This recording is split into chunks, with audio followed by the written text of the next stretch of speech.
வணக்கம். இன்றைக்கி ரேஷன் அரிசியை வச்சு ரொம்ப பயனுள்ள ஒரு ரெசிபி பண்ணலாம்.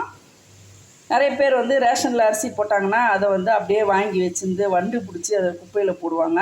கண்டிப்பாக அது சில கடைகளில் நல்லாயிருக்கும் அரிசி, சில கடைகளில் ரொம்ப மோசமாக இருக்கும், அது யூஸ் பண்ணவே முடியாது. அந்த ரேஷனில் போகிற எப்படி மோசமான அரிசியாக இருந்தாலும் இந்த மாதிரி ஸ்டைலில் நம்ம பயன்படுத்தலாம். நான் என்ன செய்யலான்னு சொல்கிறேன். அரிசியில் இந்த மாதிரி வெள்ளை வெள்ளையாக இருக்குது பார்த்தீங்களா, இது செறி ஊட்டப்பட்ட அரிசின்னு சொல்லுவாங்க. கொஞ்ச நாள் பிளாஸ்டிக் அரிசின்னு சொல்லிட்டு ரூமர் பரவிட்டு இருந்துச்சு. அப்படிலாம் எதுவும் கிடையாது. ரேஷனில் போகிற அரிசி ரொம்ப சத்து மிகுந்த அரிசிங்க. இது ரொம்ப யூஸ்ஃபுல்லாக எப்படி பயன்படுத்தலாம்னு பார்ப்போம்.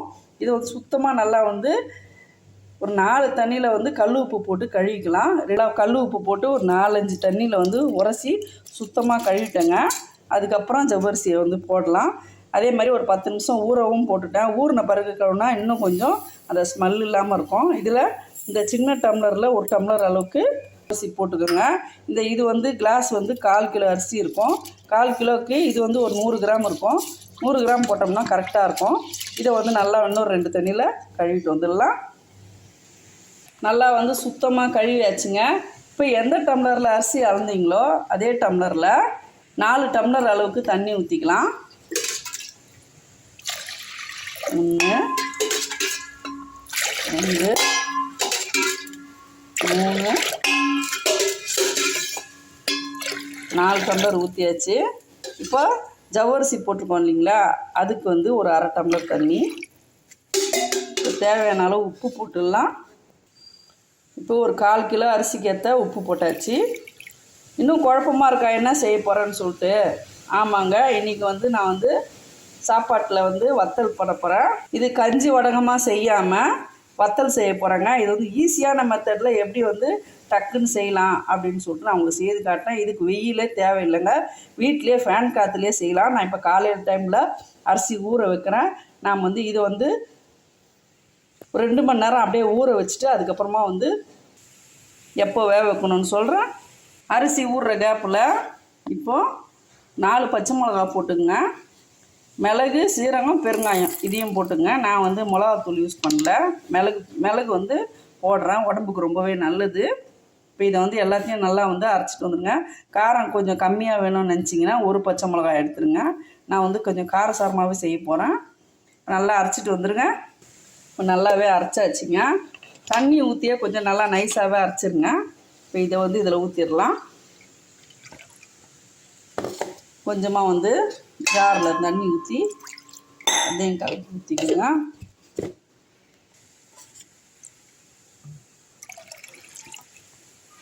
அவ்வளோதான், நல்லா கலக்கி விட்டுருங்க. நல்லா மணக்க சூப்பராக இருக்கும். இப்போது நல்லா கலந்தாச்சு. இப்போ குக்கர் க்ளோஸ் பண்ணிடலாம். இப்போ குக்கர் க்ளோஸ் பண்ணியாச்சுங்க. அப்படியே ஒரு 2 மணி நேரம் விட்டுருவோம். 2 மணி நேரம் கழித்து கேஸில் வைப்போம். நான் கேஸில் வச்சுட்டு எத்தனை விசில் விடணுன்னு சொல்கிறேன். அப்புறம் 2 மணி நேரம் ஆகிடுச்சிங்க. கேஸ் மேலே வச்சிடலாம். வச்சுட்டு கேஸ் ஆன் பண்ணிவிட்டு லிட்டு போடாதீங்க, அப்படியே ஆன் பண்ணி விட்டுட்டு ஆவி வந்த பிறகு லிட் போடுவோம். ஃப்ளேம் ஹையிலே வச்சுருங்க.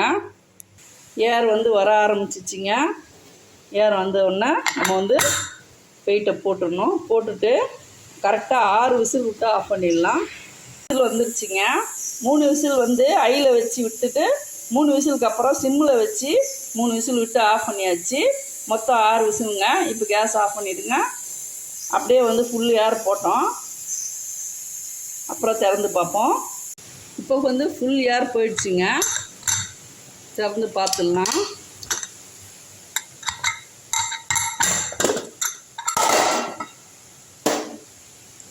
பாருங்கள், பார்க்குறதுக்கு தண்ணியாக இருக்கும்.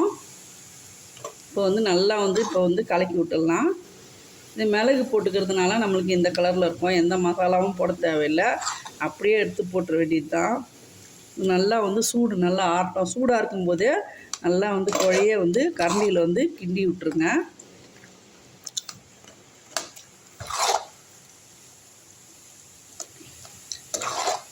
அவ்வளோதான். இது அப்படியே ஆறட்டும். நல்லா ஆறின பிறகு எடுத்து பிழிஞ்சிடலாம். இது குக்கரில் நல்லா ஆறின பிறகு பார்த்திங்கன்னா மேலே காஞ்ச மாதிரி ஆகிடும். அதனால் லைட்டாக கொஞ்சம் தண்ணி ஊற்றிக்கலாம். அப்போ மேல் பகுதி காயாமல் இருக்கும். இப்போ அப்படியே வந்து மூடி வச்சிடலாம். 2 மணி நேரம் கழித்து ஆறின பிறகு நம்ம வத்தல் போட்டுடலாம். இப்போ ஓரளவுக்கு ஆறிடுச்சுங்க. இப்போ இது அப்படியே வந்து நம்ம கிண்டி ஒரு கவரில் போட்டுடலாம். ஒரு பிளேட் எடுத்துக்கலாம், சில்வர் பிளேட்டு. அதில் இந்த மாதிரி வந்து பேப்பர்ஸ் வந்து கடையில் கிடைக்குதுங்க. இது வந்து பிளாஸ்டிக்கும் இல்லாமல் பேப்பரும் இல்லாத மாதிரி இருக்கும். ரொம்பவே நல்லாயிருக்கும், ஒட்டாமல் வரும் நல்லா. இதை வந்து ஃபுல்லாக வந்து தட்டில் போட்டுக்கோங்க. கவர் வந்து நீங்கள் எந்த கவர் வேணாலும் எடுத்துங்க. நான் வந்து சால்ட்டு கவர் எடுத்துக்கிட்டேன். அதில் இந்த அளவுக்கு வந்து ஒரு கட் பண்ணிக்கிட்டேன், சின்னதாக ஒரு ஹோல்ஸ் போட்டு கட் பண்ணிக்கிட்டேன்.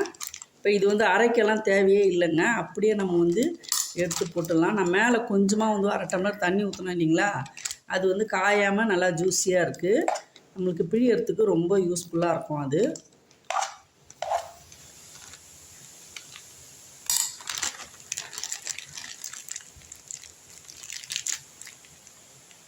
இந்த மாதிரி வந்து கொஞ்சம் கொஞ்சமாக போட்டுக்கலாம். போட்டுட்டு எப்படி வருதுன்னு பார்ப்போம். நல்லா வருது. இப்போ பிழிஞ்சு விட்டுடலாம். பாருங்கள், நீட்டாகவும் பிழிஞ்சிடலாம், முறுக்காகவும் பிழிஞ்சிடலாம். நான் வந்து நீட்டாக தான் பிழிஞ்சு போட போகிறேன். சீக்கிரம் காஞ்சிரும். இந்த மாதிரி பிழிஞ்சோம்னா நம்மளுக்கு ஒரே நாளில் காஞ்சிரும். நாளைக்கு சாயந்தரம் பாருங்கள், நான் வந்து உங்களுக்கு வந்து காஞ்சிச்சின்னு சொல்லுவேன்.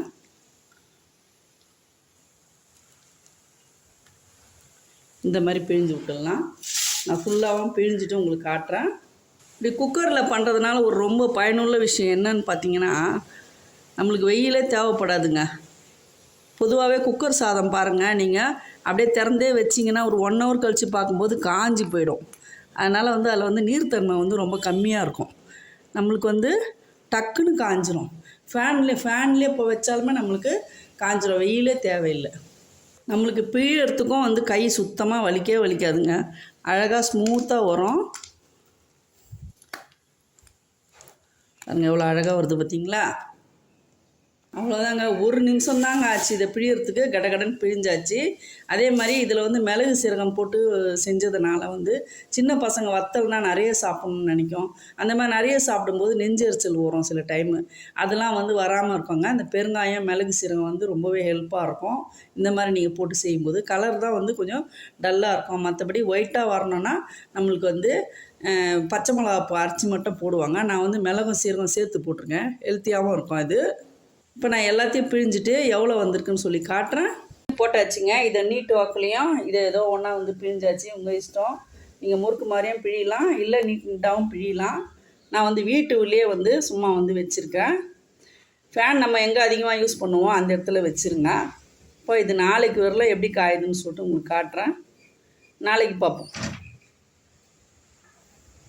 பாருங்க, வீட்டிலே வந்து ஃபேன்லேயே தான் வச்சேன். நல்லா மேல் பகுதி வந்து சூப்பராக காஞ்சிருச்சு. பாருங்கள், ரெண்டுமே வந்து அருமையாக காஞ்சிருச்சு. உள்பகுதி மட்டும் லைட்டாக ஈரம் இருக்குல்ல, தூக்கிக்கிட்டு இதில் ஒட்டவே இல்லை. பார்த்தீங்களா எப்படி இருக்குது பாருங்கள். உள்பகுதி மட்டும் கொஞ்சம் ஈரம் இருக்குது. இப்போ எல்லாத்தையும் திருப்பி விட்டுட்டு உங்களுக்கு காட்டுறேன் நான். பாருங்கள், இதை வந்து எல்லாத்தையுமே வந்து ஈஸியாகவே எடுக்க வருது பாருங்கள், சூப்பராக. உள்பகுதியில் வந்து ஈரம் இருக்குது. அப்படியே நான் கொஞ்சம் கனமாக பிழிஞ்சேன், அதனால் இது வந்து கொஞ்சம் ஈரம் இருக்குது. இதே இன்னும் கொஞ்சம் நீங்கள் சின்ன ஓட்டையாக போட்டு மெலிசாக பிழிஞ்சிங்கன்னா இன்னுமே வந்து இந்நேரம் காஞ்சிட்ருக்கோம். இப்போ எல்லாத்தையுமே வந்து உள்பக்கமாக நல்லா திருப்பி வச்சுட்டேங்க. இப்போ ஃப்ளாட்டில் இருக்கிறவங்களுக்குலாம் பார்த்தீங்கன்னா கண்டிப்பாக வெயிலுன்றதே உள்ளே வராது. அப்படி இருக்கிறவங்களுக்கு வந்து பால்கனியில் வந்து நீங்கள் வந்து அந்தளவுக்கு கொஞ்ச நேரம் தான் இருக்கும், வெயில் உடனே போயிடும். நீங்கள் இந்த மாதிரி ஸ்டைலில் போட்டு வச்சு பாருங்கள். உங்களுக்கு ஒரே நாள், அதாவது முன்னே நைட்டு ஃபேனில் போட்டுட்டு மறுநாள் காலையில் கொஞ்ச நேரம் அந்த பால்கனியில் வச்சிங்கனாலுமே வந்து மத்தியானமே வந்து ரெடி ஆகிடும். நீங்கள் வந்து நாளைக்கு வந்து பொரிக்கிறதுக்கு தயாராகிடும். இப்போ வந்து வீட்டிலேயே வந்து நான் இதை ஃபேன்லேயே தான் ஒரு ஓரமாக வைக்க போகிறேன், வெயிலில் வைக்க போகிறது இல்லை. இது நல்லா வெயிலில் வச்சோம்னா ஒரே நாளில் காஞ்சிரும். நான் ஃபேன்லேயே உங்களுக்கு காய வச்சு காட்டுறேன். உங்களுக்கு இந்த மாதிரி வந்து பிளாஸ்டிக் கிடைக்கலன்னு வச்சுங்க. இது பிளாஸ்டிக் கிடையாது, பேப்பர் மாதிரி தான் இருக்கும். ஆனால் வந்து எடுக்கிறதுக்கு ஈஸியாக இருக்கும். கடையில் வந்து நம்மளுக்கு வந்து வத்தல் போடுறதுக்குன்னே ஷீட்டு விற்கிறாங்க, அந்த மாதிரி போடுங்க. துணியில் போட்டோம்னா சில நேரம் தண்ணி தெளித்து எடுக்கும்போது நல்லா வரும், சில நேரம் பயங்கரமாக ஒட்டிக்கும். இல்லைன்னா அந்த துணியில் இருக்கிற சாயம் வந்து வத்தலில் ஒட்டுறதுக்கு வாய்ப்பு இருக்குது. அதனால் நான் பெரும்பாலும் இந்த மாதிரி வந்து கவரில் வந்து போட்டு விட்டேன்னா நம்மளுக்கு காஞ்ச உடனே லட்டு மாதிரி அப்படியே தூக்கிட்டு வரும், ஒட்டவே ஒட்டாது கொஞ்சம் கூட. இப்போ நல்லா காஞ்ச பிறகு பார்ப்போம். ஃபேன் காற்றுலேயே பார்த்தீங்களா நல்லா காஞ்சிச்சு சூப்பராக. இந்த அளவுக்கு நல்லா வந்து உடையிற அளவுக்கு காஞ்சிச்சு பாருங்கள்.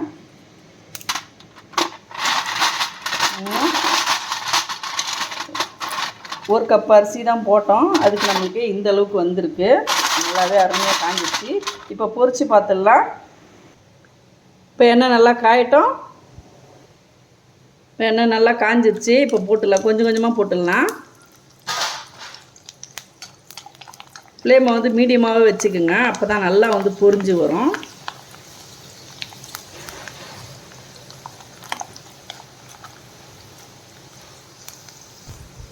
வத்தல் வறுத்தவுடனே இப்படி வந்து மேலே உடனே எலும்பி மேலே வரணுங்க, அப்போ தான் கரெக்டான பக்குவத்தில் இருக்குதுன்னு அர்த்தம். அதே மாதிரி ரொம்ப வெயிட்டாக இருக்கக்கூடாது வத்தல், காற்று மாதிரி அப்படியே லைட் வெயிட்டாக இருக்கணும். பாருங்கள் எவ்வளோ பொசு பொசுன்னு சூப்பராக வந்திருக்கு.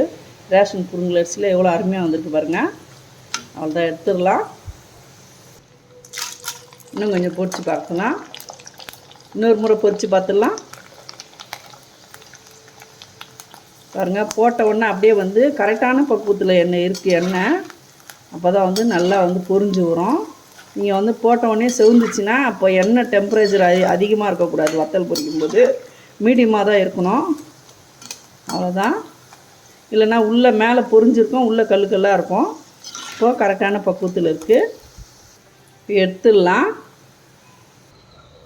அவ்வளோதான், வத்தல் பொரிச்சாச்சு. இப்போ அப்பப்போ கொஞ்சம் கொஞ்சம் தேவைக்கு பொரிச்சிக்கலாம். ரேஷன் அரிசி இருந்துச்சுன்னா இந்த மாதிரி வேஸ்ட்டு பண்ணாமல் குக்கரில் வந்து வெயிலே இல்லாமல் கூட வத்தல் போடலாங்க. இதுக்காக தான் வந்து நான் உங்களுக்கு செய்து காமிச்சிருக்கேன்.